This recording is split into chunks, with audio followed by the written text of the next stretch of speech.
Good morning students, कैसे आप सभी। बेटा आज हम शुरू करेंगे केमिस्ट्री का नेक्स्ट चैप्टर नंबर 3, जिसका नाम है इलेक्ट्रो केमिस्ट्री। जैसे कि बेटा आप नाम देख रहे हैं कि ये केमिस्ट्री की एक ब्रांच है। बेटा हमने ये +1 में बेसिक में कुछ किया था भी। जो साइंस है वो बेटा बहुत ज्यादा वास्ट है और उसकी बहुत सारी ब्रांच होती हैं, जैसे फिजिक्स है, केमिस्ट्री है, मैथमेटिक्स है, आप लोग स्टडी करते हो। तो उसी रूप में जो इलेक्ट्रोकेमिस्ट्री अपना जो चैप्टर आज हम शुरू करेंगे वो भी बेटा एक ब्रांच है साइंस की, या आप कह सकते हैं भी ये केमिस्ट्री की ही ब्रांच है जिसके बारे में हमें डिस्कस करना है। तो अगर इसकी डेफिनेशन की बात की जाए भी इलेक्ट्रोकेमिस्ट्री क्या है, तो बेटा हम डेफिनेशन में कहेंगे द ब्रांच ऑफ साइंस और केमिस्ट्री, भी साइंस की या केमिस्ट्री की वो branch which deals with the interconversion of chemical energy into electrical energy और वाइस वर्सा। मतलब ये भी जो हमारे पास साइंस या केमिस्ट्री की ब्रांच है बेटा, ये डील करती है किससे, with inter conversion of chemical energy into electrical energy. मतलब इसमें हम केमिकल एनर्जी को इलेक्ट्रिकल एनर्जी में कन्वर्ट करते हैं, या वाइस वर्सा मींस इसका reverse, that is electrical energy को हम कन्वर्ट करते हैं केमिकल एनर्जी में। तो बेटा ये क्या रहेगी, हमारी इलेक्ट्रोकेमिस्ट्री की डेफिनेशन रहेगी। तो इसको और आगे स्टडी करने से पहले हम बेटा कुछ जो बेसिक चीजें इसमें यूज होंगी, जो कि हमने +1 में भी बेटा स्टडी की थी, उनको थोड़ा सा रिवाइज करेंगे। तो इसके लिए सबसे पहले बेटा देखो जो रहेगा इसमें, जिसकी आपने रिवीजन करनी है, वो है रिडॉक्स रिएक्शन। ये बेटा चैप्टर नंबर 8 +1 में आप लोग करके आए हो भी रिडॉक्स रिएक्शन क्या होती है। तो इसमें आपने क्या पढ़ा था, a reaction in which oxidation as well as reduction take place is called redox reaction। उसे हमने क्या कहा था, रिडॉक्स रिएक्शन कहा था। अगर हम एग्जाम्पल की बात करें तो एग्जाम्पल में बेटा आप लोग देखिए, आपके पास है जिंक मेटल सॉलिड फॉर्म में, और इसे आपने किसमें डाला बेटा, कॉपर सल्फेट में, जो कि एक एक्वस सॉल्यूशन है। और आप लोग जानते हैं इलेक्ट्रोकेमिकल सीरीज के अकॉर्डिंग जो जिंक है वो इस कॉपर को बेटा डिस्प्लेस करेगा, तो ये बनेगा जिंक सल्फेट, जिसे हम कहते हैं एक्वस सॉल्यूशन, और कॉपर जो सॉलिड है वो अलग हो जाएगा। अब इस रिएक्शन के अंदर जो ऑक्सीडेशन है और जो रिडक्शन है वो बेटा दोनों क्या हो रही है, टेक प्लेस कर रही है। या हम इसे कह सकते हैं भी इसके अंदर जो ऑक्सीडेशन टेक प्लेस कर रही है वो ऑक्सीडेशन हाफ रिएक्शन कहलाती है, और जो रिडक्शन टेक प्लेस कर रही है उसे हम रिडक्शन हाफ रिएक्शन कहते हैं। कैसे हम उसे देखेंगे, आप देख रहे हैं कि जिंक के ऊपर बेटा एट प्रेजेंट जो ऑक्सीडेशन है वो 0 है। कॉपर सल्फेट में कॉपर के ऊपर बेटा जो जिंक ऑक्सीडेशन है वो 2+ है, सल्फेट पे -2 है। अब हम यहां देख रहे हैं कि जो जिंक है इसमें कितना है, 2+, सल्फेट पे -2 और कॉपर पे 0। तो आप देखिए ये बेटा 0 से क्या होगा, +2 हो गया, और ये देखिए +2 से बेटा क्या होगा, 0 हो गया। मीन्स इसमें तो क्या हो रहा है, 0 से +2 मींस इलेक्ट्रॉन बेटा क्या हो रहे हैं, इंक्रीज हो रहे हैं, बट यहां पर 2 प्लस से क्या हो रहे हैं, 0 मतलब डिक्रीज हो रहे हैं। तो हम इसमें कह सकते हैं कि जो फर्स्ट रिएक्शन है बेटा आपकी जिंक सॉलिड वो 2 इलेक्ट्रॉन लॉस करेगी, तो बेटा वो बनेगी जिंक 2+, इसे हम कहते हैं ऑक्सीडेशन हाफ रिएक्शन। और जो कॉपर 2+ है वो क्या करेगा बेटा, हम इसको कह सकते हैं, ये एक्वस फॉर्म में आ गया, ये एक्वस था, इसने 2 इलेक्ट्रॉन्स लिए, तो ये कॉपर सॉलिड फॉर्म में आ गया। इसको आप क्या नाम देंगे, रिडक्शन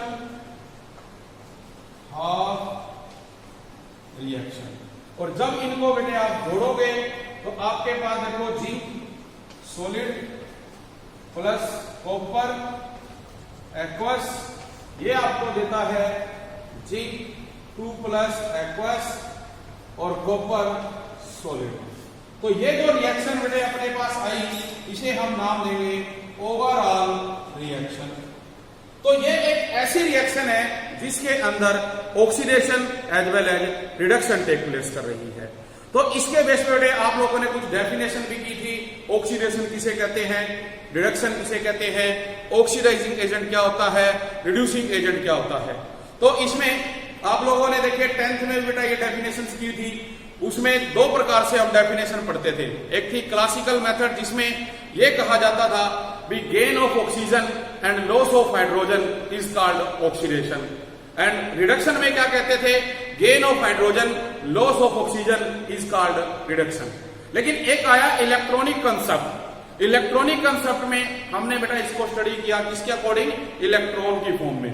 तो ये कहा गया कि जो लॉस ऑफ इलेक्ट्रॉन है उसे तो कहा जाता है ऑक्सीडेशन, और जो गेन ऑफ इलेक्ट्रॉन है उसे कहा जाता है रिडक्शन।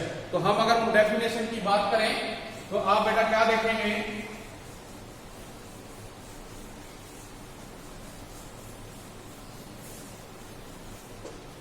ऑक्सीडेशन जिसमें हम कहेंगे लॉस ऑफ इलेक्ट्रॉन, दूसरा क्या है बेटा रिडक्शन जिसमें आप कहते हैं गेन ऑफ इलेक्ट्रॉन।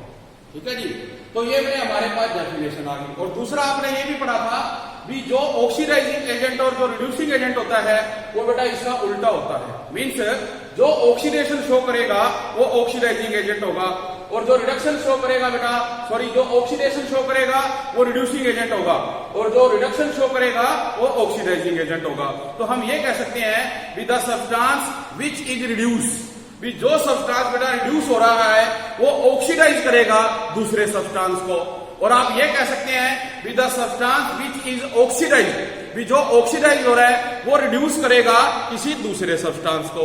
तो इसके बेस पे हमारे पास डेफिनेशन आ जाएगी इसकी, ऑक्सीडाइजिंग एजेंट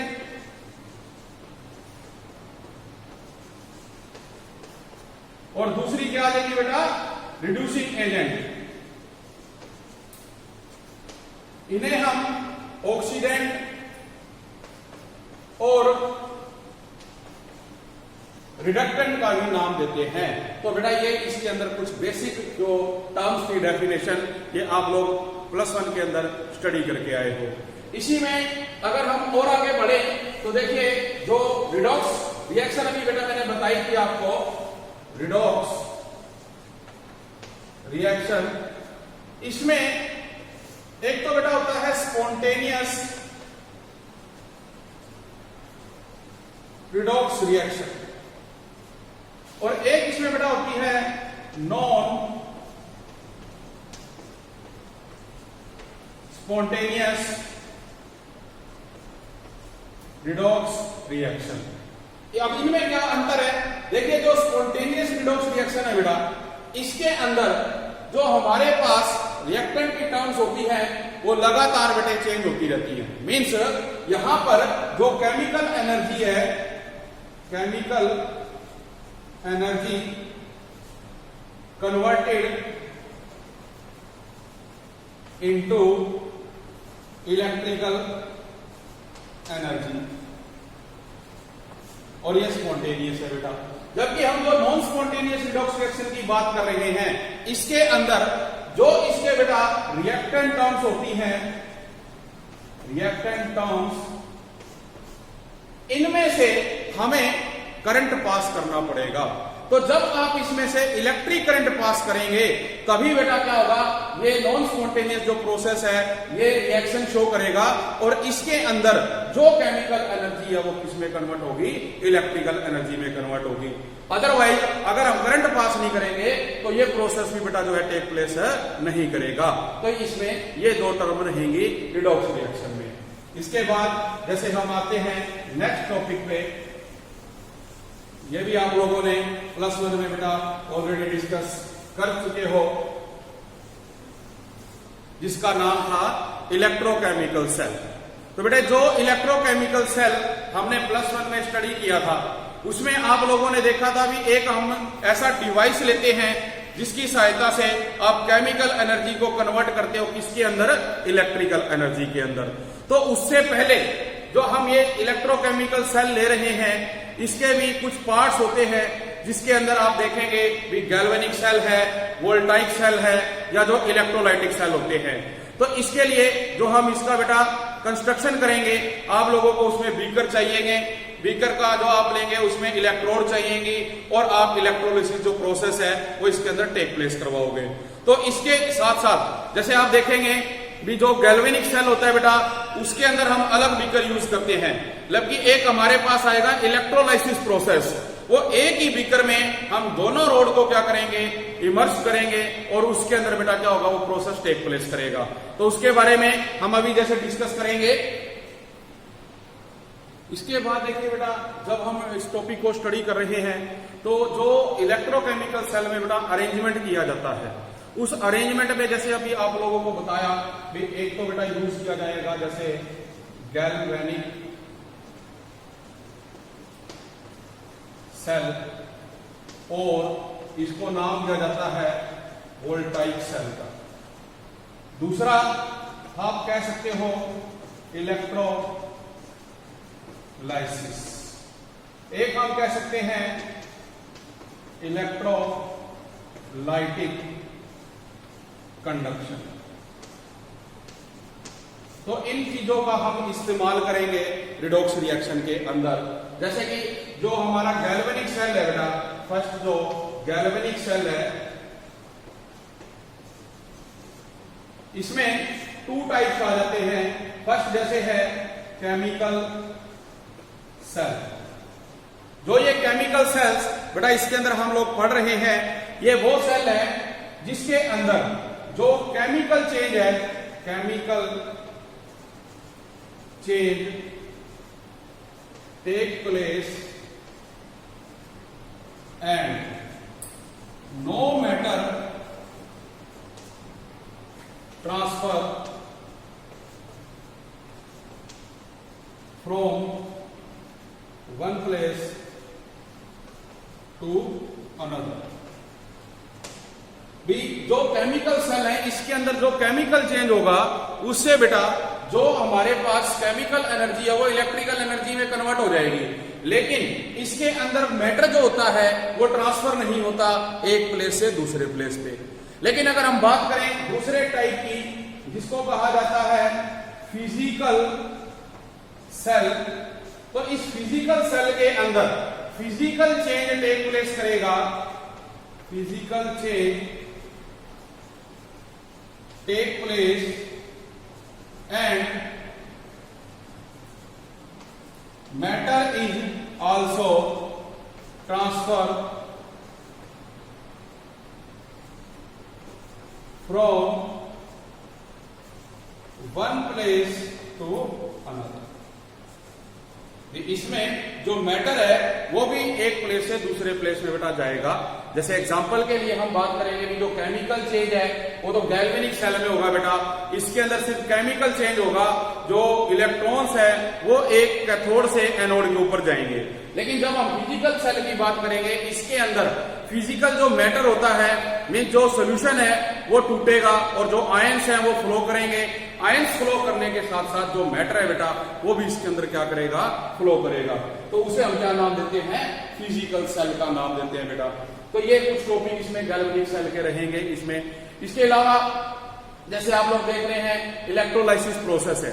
इलेक्ट्रोलाइसिस प्रोसेस में हम क्या बात करेंगे कि एक ही कंटेनर के अंदर आप बेटा एक रोड लोगे कैथोड के रूप में, दूसरी रोड लोगे आप किसके रूप में, एनोड के रूप में, और हम इसमें क्या करेंगे एक सेल, जैसे ये आपका क्या रहेगा कंटेनर, एक इसमें आपने ये रोड ले ली, सेकंड आपके पास ये है, इसको आपने बेटा क्या किया, बैटरी से कनेक्ट करवा दिया, इसके अंदर हम ये सोल्यूशन देंगे, ये है एनोड और ये है कैथोड, इसके ऊपर सभी पॉजिटिव चार्ज होते हैं, इसके ऊपर सभी नेगेटिव चार्ज होते हैं, और बीच में क्या है इलेक्ट्रोलाइटिक सॉल्यूशन। तो जब हम बेटा स्विच की ऑन करेंगे इस बैटरी के द्वारा, जब इसमें करंट जाएगा तो जो ये इलेक्ट्रोलाइटिक सॉल्यूशन है ये टूटेगा, डिसोशिएट होगा। तो जो बेटा नेगेटिव आयंस हैं वो तो जाएंगे किस पे, एनोड पे, जो पॉजिटिव है वो जाएंगे कैथोड पे। और जब ये नेगेटिव जो है एनोड पे जाएंगे तो ये एनोड के द्वारा कहां आएंगे, कैथोड के ऊपर। और जो इस इलेक्ट्रोलाइटिक सॉल्यूशन में पॉजिटिव चार्ज है वो अपने आप को न्यूट्रल करने के लिए नेगेटिव इलेक्ट्रॉन लेगा, तो किसके ऊपर जाएगा, कैथोड के ऊपर जाएगा। तो इस तरह क्या होगा बेटा, ये जो हमारे पास एनोड रोड है जिसको आप इम्प्योर रोड भी कह सकते हो, ये लिबरेट होएगी, पिघलने लग जाएगी, इम्प्योरिटी नीचे बैठ जाएगी, जबकि जो इसके अंदर इलेक्ट्रॉन्स है वो कहां आएंगे, कैथोड पे, और जो पॉजिटिव चार्ज है वो लेने के लिए वहां जाएगा, तो इसके ऊपर बेटा क्या आएगी, ये डिपॉजिट हो जाएगी। तो उसे हम क्या नाम देते हैं, इलेक्ट्रोलाइसिस का नाम देते हैं। तो ये टॉपिक था इसके अंदर। इसी बेस पे हम आगे बढ़े तो आप लोग बेटा करके आए हो अभी +2 में फर्स्ट चैप्टर जिसका नाम था सॉलिड स्टेट, और उस चैप्टर के अंदर आप लोगों ने बेटा कुछ डेफिनेशंस की थी, जैसे कंडक्टर की, इंसुलेटर की। तो उसमें हमने क्या पढ़ा था कि जो कंडक्टर्स होते हैं, कंडक्टर्स, उनकी डेफिनेशन आप लोगों ने पढ़ी थी। और कंडक्टर क्या होते हैं, which allow electricity to pass through them. ऐसे सब्सटेंस जो अपने में से बेटा जो इलेक्ट्रिसिटी है उसको पास होने देते हैं, उन्हें हम क्या नाम देते हैं, कंडक्टर्स का नाम देते हैं। आप लोगों ने देखा है डेली लाइफ में भी जो इलेक्ट्रिसिटी वायर होती हैं, आप चाहे कॉपर की लीजिए, एल्यूमिनियम की लीजिए, वो अपने में से इलेक्ट्रिसिटी को पास होने देती हैं, तो उन्हें हम क्या कहते हैं, कंडक्टर्स कहते हैं बेटा। जबकि अगर आप एक वुडन ग्लोब लेते हो, कोई लकड़ी का टुकड़ा लेते हो और आप सोचे भी उसमें से इलेक्ट्रिसिटी पास करवाएं तो नहीं होगी, तो उसे हम क्या नाम देते हैं, इंसुलेटर का नाम देते हैं। तो ये जो कंडक्टर है बेटा, फर्दर ये अब 2 टाइप्स के हैं। एक तो इसमें आ जाता है मेटालिक कंडक्टर्स, और दूसरा बेटा इसमें जो आएगा आयनिक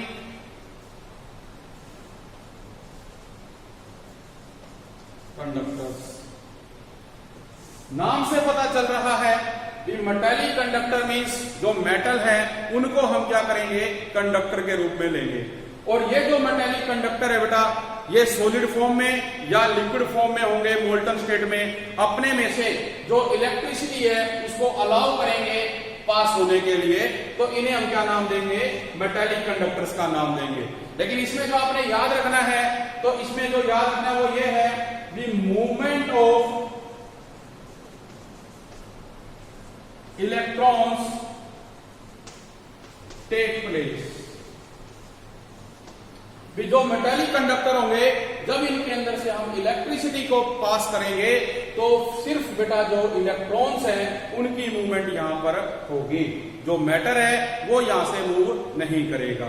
जबकि हम बात करें आयनिक कंडक्टर्स की, तो यहां पर हम क्या लेंगे, जो सोल्यूशन होगा हमारा, जो आयनिक सोल्यूशन होगा, उसके अंदर जब डिसोसिएशन होगी, जब इलेक्ट्रिसिटी पास की जाएगी, तो बेटा जो मूवमेंट ऑफ आयन है वो टेक प्लेस करेगी। तो आप क्या कहेंगे, movement of ions take place. यहां पे क्या होगा, जो मूवमेंट ऑफ आयंस है वो टेक प्लेस करेगी इन लिक्विड स्टेट और मोल्टन स्टेट, तो उसको आप क्या नाम दोगे बेटा, आयनिक कंडक्टर का नाम दोगे। तो ये हमारे पास रहेगी दो डेफिनेशन जो किसकी हैं, कंडक्टर्स की हैं। ये टर्म्स ऐसी हैं बेटा जो हमारे इस इलेक्ट्रोकेमिस्ट्री चैप्टर के अंदर क्या होंगी, यूज होंगी। इसके बाद अगर हम डिफरेंशिएट करना चाहें मेटालिक कंडक्टर और आयनिक कंडक्टर के बीच में, तो बेटा वो देखो क्या रहेगा,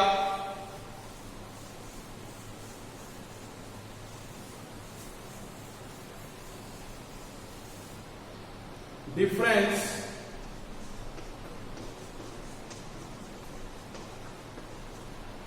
between metallic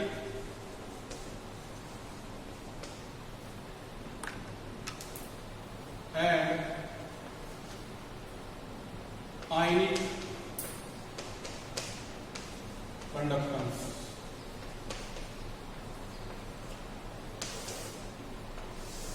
तो डिफरेंस में देखिए, ये तो है बेटा आपका मेटालिक कंडक्टेंस, इधर आप पढ़ेंगे आयनिक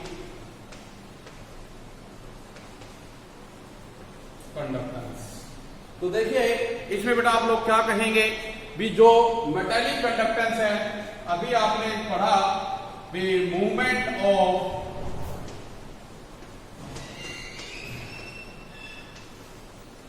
इलेक्ट्रॉन्स टेक प्लेस, जबकि अगर हम आयनिक कंडक्टेंस की बात करें तो यहां कहेंगे we movement of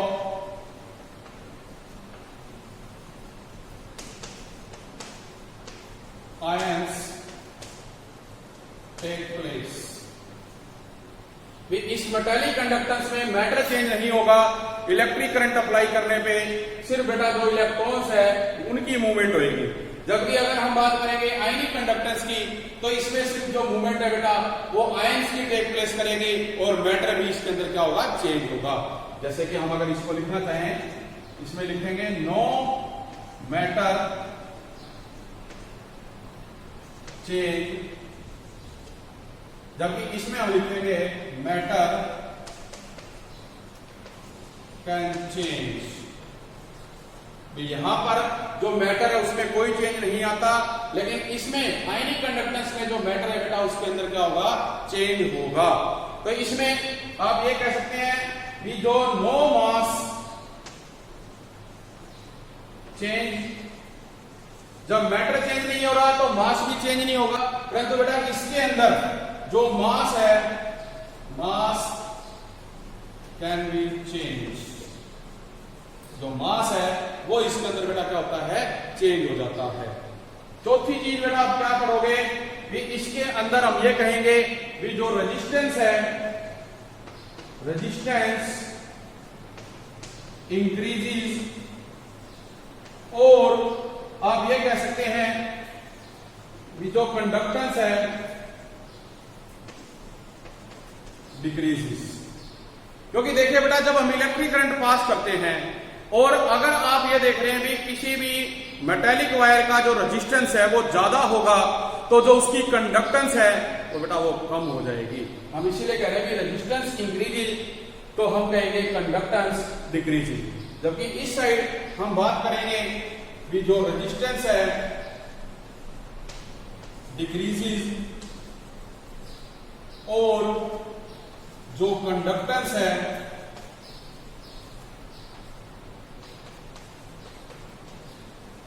increase.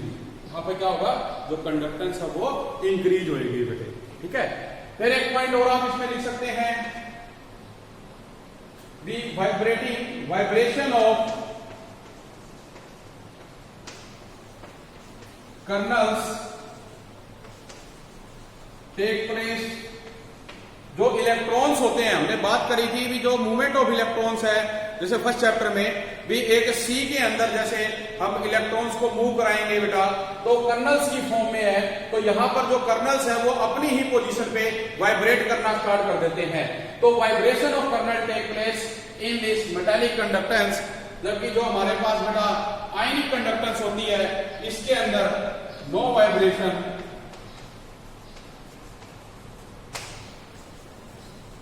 Take place.